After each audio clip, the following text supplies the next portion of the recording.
Hey up, I'm Guy Kestevan, the Tester Man, and this is a super quick first ride impressions rundown on the new Hunt Proven Carbon Trail H-Core wheels. Right, so I'm out with Andy from Rider Firm, which is Hunt and Privateer and Cairn e-bikes, and he's just talked us through the wheels in the workshop. So if you want all the details from the man who really knows, then check out that edit, which I'll link at the end. But I thought, you know, as we're hitting the trail, it seems rude not to bring the GoPro and talk you through it as we're going. So, for the purposes of testing, we are riding a Maxxis Forecaster 2.4 front at 17 psi and a Maxxis Recon 225 max speed at 19 psi on the rear. So obviously faster, livelier tyre setup than some people might be wanting to put on this wheel, but then that's literally how I roll, faster and livelier. And it's in my trusty Trek Top Fuel twisted build, so 140 up front at the moment, 130 at the rear. So 1754 grams for the pair, so it's actually a welterweight wheel set overall, but immediately that shallow, lightweight asymmetric rim and that super fast free hub engagement means they feel proper alive. A really fast, reactive feeling wheel, and then you got that buzz in the background just telling you it's hyped to get connected and drive on as soon as possible.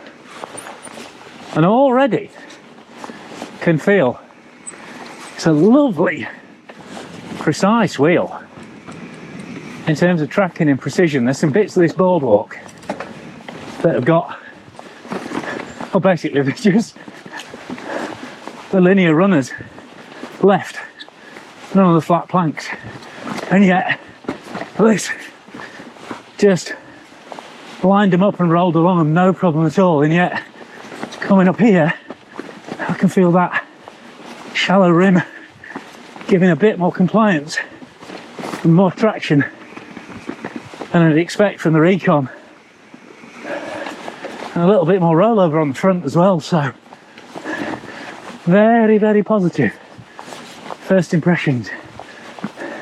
Now we're coming into the first little bit of proper staccato testing on the steps.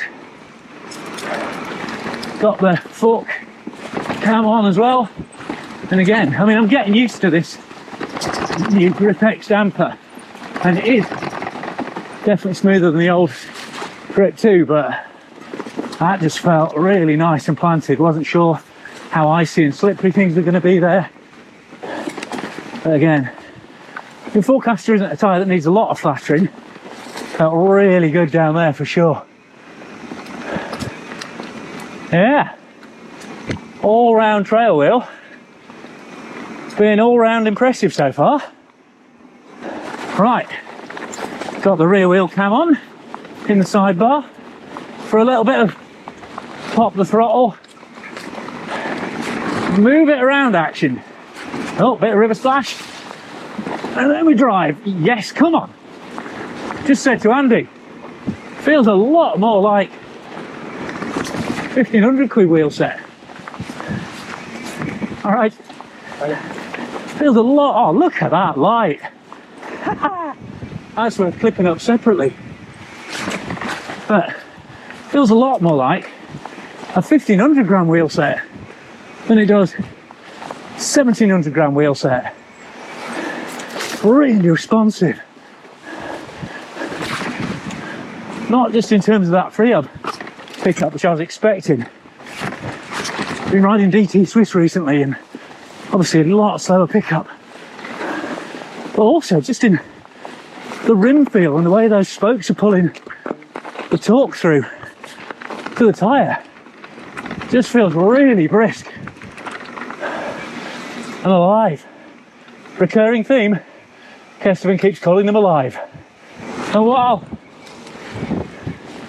price isn't, and while the weight isn't hugely different to a decent alloy wheel in this category, and obviously you're spending a bit more for carbon, having that lifetime warranty and also that extra H-core strength, if it delivers on the promise, and Hunt generally do, that's well worth investing in.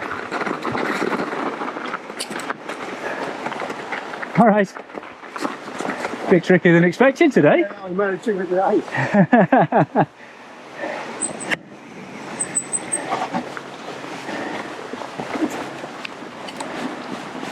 And obviously everyone's differentiation idea of trail differs slightly, but well, this is what I'm here for. Bit of grunt on the climbs and then extra confidence and security on the descents.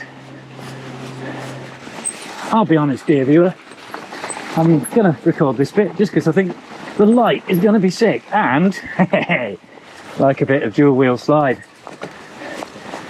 And yeah, there'll be a full caster and recon review coming up very shortly.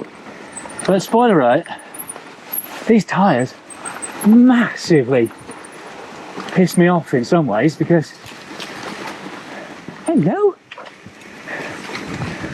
in terms of weight, in terms of width versus stated width, in terms of not being what I originally wanted them to be, they're a pain in the ass. But in terms of actual performance, they're absolutely fucking brilliant.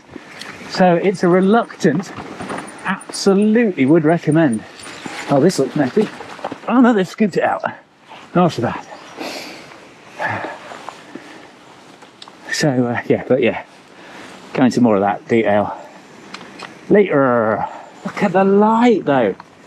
Ah, I'm enjoying 2025 so far. Suck it in, breathe it out, crack on. Can't beat a bit of good old Steps of Doom workout. Again, really nice, even though they feel, like I say, pretty brisk. Under power, really nice, forgiving, comfortable feel down there. You know, making these, what are a skinny tyre, these forecasters, feel really good on the steps there. And they're a cracking compliment to a versatile bike like this, especially in the longer travel, more burly setup I'm pushing it towards now. I can see these staying on when the 36s go on for sure. God, I love it down here. This is pretty much perfect conditions. Ride this right. I just said to Andy, this is a great test of a really reactive free hub because you obviously want to be ready to put the pedal push in as soon as possible on this more trialsy stuff. And it's basically, it's that well connected. It feels like riding fixed, more or less. As soon as you turn the pedals, that connection is there, which is exactly what you want for technical climbing. And while, you know, more pulls, more engagement will always mean more drag to a certain extent, it certainly don't feel like these are holding me back. There we go. Hunt proven carbon, trail, H-core wheels. First ride done. Very, very impressed initially. So, time to put some more time into them and see if that H-core rim is as tough as they say, or whether I'm going to need that lifetime warranty. Thanks for watching. Like, share, subscribe, tell your mates. Throw us a few quid on Patreon or with a super thanks if you feel so inclined. And see if you for some more tyre, wheel, bike and everything else dirty wheel with pedals related sometime soon. Thanks for watching. Oh, thanks to Andy as well. Cheers, mate. What? Cheers, Andy. He doesn't know, bless him. He doesn't know.